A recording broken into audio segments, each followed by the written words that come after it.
ಆಷಾಢ ಮಾಸದಲ್ಲಿ ಬರುವಂಥ ಶುಕ್ರವಾರಗಳಲ್ಲಿ ಹೇಗೆ ಕುಂಕುಮಾರ್ಚನೆ ಮಾಡಬೇಕು, ಲಕ್ಷ್ಮಿನ ಹೇಗೆ ಒಲಿಸ್ಕೋಬೇಕು ಅನ್ನೋದನ್ನು ನಾನು ನನ್ನ ಹಿಂದಿನ ವಿಡಿಯೋದಲ್ಲಿ ತೋರಿಸಿದ್ದೀನಿ. ಹಾಗೆ ಯಾವ ತಪ್ಪುಗಳನ್ನ ಮಾಡಬಾರ್ದು ಕುಂಕುಮಾರ್ಚನೆ ಮಾಡುವಾಗ ಅನ್ನೋದನ್ನು ನಾನು ಹಿಂದಿನ ವಿಡಿಯೋದಲ್ಲಿ ಹೇಳ್ಕೊಡ್ತೀನಿ. ಈ ವಿಡಿಯೋ ಇಷ್ಟ ಆದರೆ ನನ್ನ ಚಾನಲ್ನ ಸಬ್ಸ್ಕ್ರೈಬ್ ಮಾಡಿ.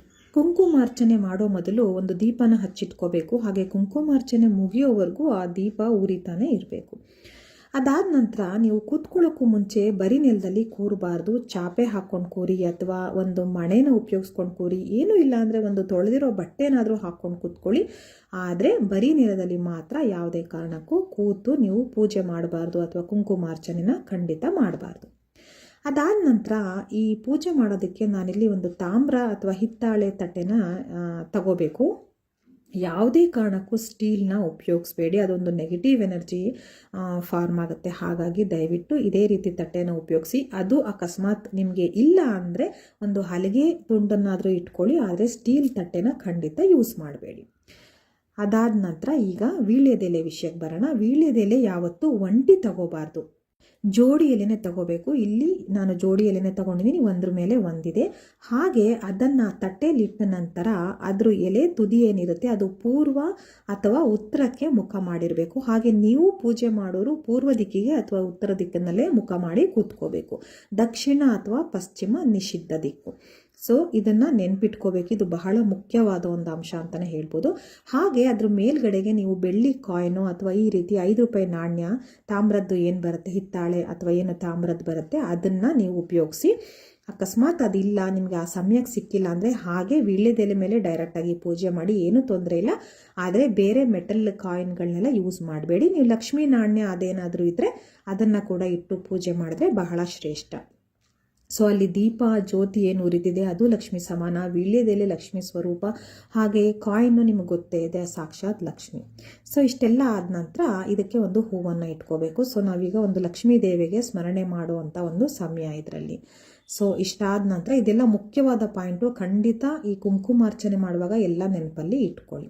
ಸೊ ಈಗ ಇದಕ್ಕೆ ಫಸ್ಟ್ ನಾವು ನಮಸ್ಕಾರ ಮಾಡ್ಕೋಬೇಕು. ಹಾಗೆ ನಾವು ಇದರಿಂದ ಏನು ನಮ್ಮ ಸಂಸಾರಕ್ಕೆ ಏಳಿಗೆ ಆಗಬೇಕು ಅಥವಾ ಮಕ್ಕಳ ವಿದ್ಯಾಭ್ಯಾಸ, ಆರ್ಥಿಕ ಪರಿಸ್ಥಿತಿ ಸರಿಯಾಗೋದು ಎಲ್ಲವನ್ನು ಒಮ್ಮೆ ಬೇಡ್ಕೊಳ್ಳಿ. ಆ ಜ್ಯೋತಿಗೂ ಕೂಡ ನಮಸ್ಕಾರ ಮಾಡ್ಕೊಳ್ಳಿ.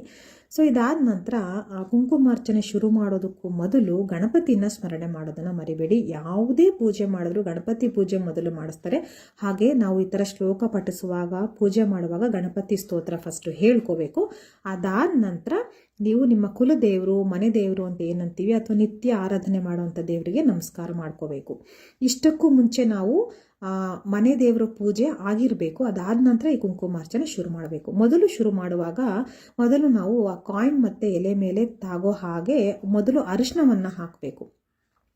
ಅದಾದ ನಂತರ ನೋಡಿ, ನಾನಿಲ್ಲಿ ಲಕ್ಷ್ಮೀ ಅಷ್ಟೋತ್ತರನ ಪೇಪರಲ್ಲಿ ಬರೆದಿರುವಂಥದ್ದು ನಾನು ತೊಗೊಂಡಿದ್ದೀನಿ.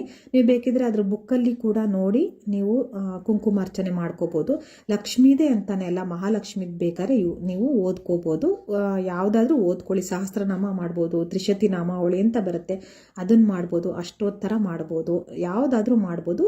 ಒಟ್ಟಿನಲ್ಲಿ ಲಕ್ಷ್ಮಿಗೆ ಸಂಬಂಧಪಟ್ಟಂತೆ ಮಾಡಬೇಕು. ಸೊ ನೀವು ನೆಕ್ಸ್ಟು ಕುಂಕುಮ ಹಾಕೋದಕ್ಕೆ ಶುರು ಮಾಡಬೇಕು. ಇದರಲ್ಲಿ ನೀವು ಅಮೃತ ಬೆರಳು ಅಂತ ಏನಂತೀವಿ, ಉಂಗುರದ ಬೆರಳು, ಅದನ್ನೇ ಯೂಸ್ ಮಾಡಿ ನೀವು ಕುಂಕುಮನ ಅರ್ಚನೆ ಮಾಡ್ತಾ ಹೋಗಬೇಕು.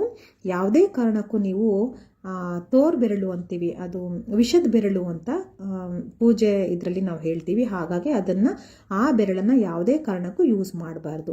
ನಿಮಗೆ ಉಂಗುರದ ಬೆರಳು ಅಕಸ್ಮಾತ್ ನಿಮಗೆ ಸರಿ ಅನ್ನಿಸ್ತಿಲ್ಲ, ಅನ್ಕಂಫರ್ಟೇಬಲ್ ಆಗ್ತಿದೆ ಅಂದರೆ ಮಧ್ಯ ಬೆರಳನ್ನು ಕೂಡ ನೀವು ಯೂಸ್ ಮಾಡಿ ಕುಂಕುಮಾರ್ಚನೆ ಮಾಡ್ಬೋದು.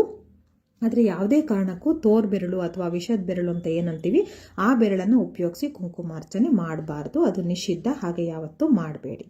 ಸೊ ನೋಡಿ, ಆಮೇಲೆ ಈ ರೀತಿ ಮಾಡುವಂಥ ಹೆಣ್ಮಕ್ಳು ಕೈಗೆ ಬಳೆನ ಹಾಕೋದನ್ನು ಮರಿಬೇಡಿ. ಇದನ್ನು ಯಾಕೆ ಹೇಳ್ತಾ ಇದ್ದೀನಿ ಅಂದರೆ, ಈಗ ಕೆಲವರು ಮನೆಯಲ್ಲಿ ಬಳೆ ಹಾಕೋದಿಲ್ಲ, ಹಾಗೆ ಇರ್ತಾರೆ. ಸೊ ಹಾಗಾಗಿ ಇದನ್ನು ಪೂಜೆ ಮಾಡುವಾಗ ಮಾತ್ರ, ಇದು ಅಂತಲ್ಲ ಯಾವುದೇ ಪೂಜೆ ಮಾಡುವಾಗಲೂ ಕೈಗೆ ಒಂದಾದರೂ ಬಳೆ ಧರಿಸಿರಲೇಬೇಕು. ಹಾಗೆ ಬೋರ್ಡ್ ಕೈನಲ್ಲಿ ಮಾಡಬೇಡಿ. ಹಾಗೆ ನೀವು ಇದನ್ನು ಮಾಡೋ ಹೊತ್ತಿನಲ್ಲಿ ತೊಳೆದಿರೋ ಬಟ್ಟೆಗಳನ್ನೇ ಹಾಕ್ಕೋಬೇಕು ಮೈ ಮೇಲೆ. ಇದೇನು ಮತ್ತೆ ಯೂಸ್ ಮಾಡಿರೋ ಬಟ್ಟೆ ಹಾಕ್ಕೊಳ್ತಾರಾ ಸ್ನಾನ ಮಾಡಿ ಅಂತ ಕೇಳಬೇಡಿ. ಯಾಕೆ ಇದನ್ನು ಹೇಳಿದೆ ಅಂದರೆ, ಕೆಲವ್ರಿಗೆ ಪೂಜೆ ಮಾಡೋದು ಅಂದ ಕೂಡಲೇ ಸೀರೆನ ಉಟ್ಕೊಂಡು, ಅದರಲ್ಲೂ ಸ್ವಲ್ಪ ಚೆನ್ನಾಗಿರೋ ಸೀರೆ, ರೇಷ್ಮೆ ಸೀರೆ ಉಟ್ಕೊಂಡು ಲಕ್ಷ್ಮೀ ಪೂಜೆ ಮಾಡಬೇಕು, ಕುಂಕುಮಾರ್ಚನೆ ಮಾಡಬೇಕು ಅನ್ನೋದು ಮನಸ್ಸಲ್ಲಿರುತ್ತೆ. ಅದು ಖಂಡಿತ ಹೌದು, ಸರಿಯಾದ ವಿಷಯ ಕೂಡ, ಒಪ್ಪೋ ಅಂಥ ಮಾತು. ಆದರೆ ನಾವು ರೇಷ್ಮೆ ಸೀರೆ ಆಗಿರ್ಬೋದು ಅಥವಾ ಬೇರೆ ಚೆನ್ನಾಗಿರೋ ಸೀರೆ ಆಗಿರ್ಬೋದು, ಅದನ್ನು ನಾನು ಬೇರೆ ಕಡೆ ಎಷ್ಟೊಂದು ಕಾರ್ಯಕ್ರಮಗಳಿಗೆ ಉಟ್ಕೊಂಡು ಹೋಗಿರ್ತೀವಿ. ಅದನ್ನು ತಕ್ಷಣ ತೊಳೆಯೋದಕ್ಕೆ ಆಗೋದಿಲ್ಲ. ಬೇರೆ ಸೀರೆಗಳ ರೀತಿ ಆ ಸೀರೆಗಳನ್ನ ತೊಳೆಯೋದಕ್ಕೆ ಆಗಲ್ಲ. ಹಾಗಾಗಿ ಅದನ್ನು ತೊಳೆದೇ ಸ್ವಲ್ಪ ಹೊತ್ತು ಗಾಳಿಗೆ ಹಾಕಿ ಹಾಗೆ ಎತ್ತಿಟ್ಟಿರ್ತೀವಿ. ಅದರಲ್ಲಿ ಕೂತು ಊಟ ಕೂಡ ಮಾಡಿರ್ತೀವಿ, ಅಲ್ಲಿ ಇಲ್ಲಿ ತಿರುಗಾಡಿರ್ತೀವಿ. ಸೊ ಅದನ್ನೇ ಉಟ್ಕೊಂಡು ರೇಷ್ಮೆ ಹೇಗಿದ್ರು ಅಂತ ಹೇಳಿ ನಾವು ಲಕ್ಷ್ಮೀ ಪೂಜೆ ಮಾಡ್ತೀವಿ ಅಥವಾ ಬೇರೆ ಪೂಜೆ ಮಾಡ್ತೀವಿ. ಆ ತಪ್ಪನ್ನು ಖಂಡಿತವಾಗ್ಲೂ ಮಾಡಬೇಡಿ. ನೀವು ತೊಳೆದಿರೋ ಬಟ್ಟೆನೇ ಹಾಕ್ಕೊಳ್ಳಿ. ಅದು ಚೂಡಿದಾರ್ ಆಗಿದ್ರೂ ಓಕೆ, ಏನೂ ತೊಂದರೆ ಇಲ್ಲ. ಆದರೆ ತೊಳೆದು ಸ್ವಚ್ಛವಾಗಿರೋ ಬಟ್ಟೆನೇ ದಯವಿಟ್ಟು ಧರಿಸಿ ಪೂಜೆ ಮಾಡಿ. ಈ ಪೂಜೆ ಮಾಡೋದ್ರಿಂದ ನಿಮಗೆ ಒಂಥರ ಒಂದು ಪಾಸಿಟಿವ್ ಎನರ್ಜಿ ಫೀಲ್ ಆಗುತ್ತೆ. ಹಾಗೆ ಮನೆ ಏಳಿಗೆ ಆಗ್ತಾ ಬರುತ್ತೆ. ಇದು ಒಂದೇ ಸತಿಗೆ ರಿಸಲ್ಟ್ ಕೊಟ್ಬಿಡುತ್ತೆ ಅಂತ ನಾನು ಖಂಡಿತ ಹೇಳಲ್ಲ. ಹಾಗೆ ನೀವು ಮಾಡುವಂಥ ಪೂಜೆ ನಿಮಗೆ ಮಾತ್ರ ಅಲ್ಲದೆ ನಿಮ್ಮ ಮುಂದಿನ ಏನು ಪರಿವಾರ ಕಂಟಿನ್ಯೂ ಆಗ್ತಾ ಹೋಗುತ್ತೆ. ನಿಮ್ಮ ಮಕ್ಕಳು, ನಿಮ್ಮ ಮೊಮ್ಮಕ್ಕಳು, ಹಾಗೆ ನಿಮ್ಮ ಕುಟುಂಬ ಎಲ್ಲ ಅದಕ್ಕೆಲ್ಲ ಒಂದು ರಕ್ಷಣೆ ಒದಗಿಸುತ್ತೆ ಅಂತಲೇ ಹೇಳ್ಬೋದು. ಹಾಗೆ ಈಗ ಪೂಜೆ ಮಾಡಿದ್ಮೇಲೆ ಈ ಕುಂಕುಮ ಏನಿರುತ್ತೆ, ನೀವು ಪೂಜೆ ಮಾಡಿದ ನಂತರ ನೀವು ಅದನ್ನು ಕುಂಕುಮನ ನೀವು ಇಟ್ಕೊಂಡು ಹಾಗೆ ಮನೆಯವ್ರಿಗೆಲ್ಲ ಅದನ್ನು ಕೊಡಿ.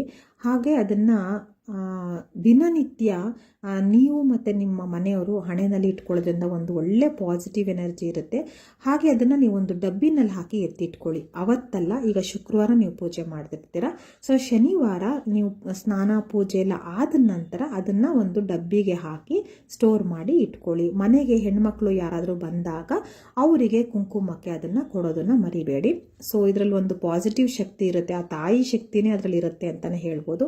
ಹಾಗಾಗಿ ಇದನ್ನು ದಂಡ ಮಾಡಬೇಡಿ. ಸೊ ಪೂಜೆ ಎಲ್ಲ ಕುಂಕುಮಾರ್ಚನೆ ಎಲ್ಲ ಮುಗಿದ ಮೇಲೆ ಕೊನೆಯದಾಗಿ ಅದಕ್ಕೆ ಸ್ವಲ್ಪ ಅಕ್ಷತೆ ಹಾಗೆ ಹೂವನ್ನು ಹಾಕಿ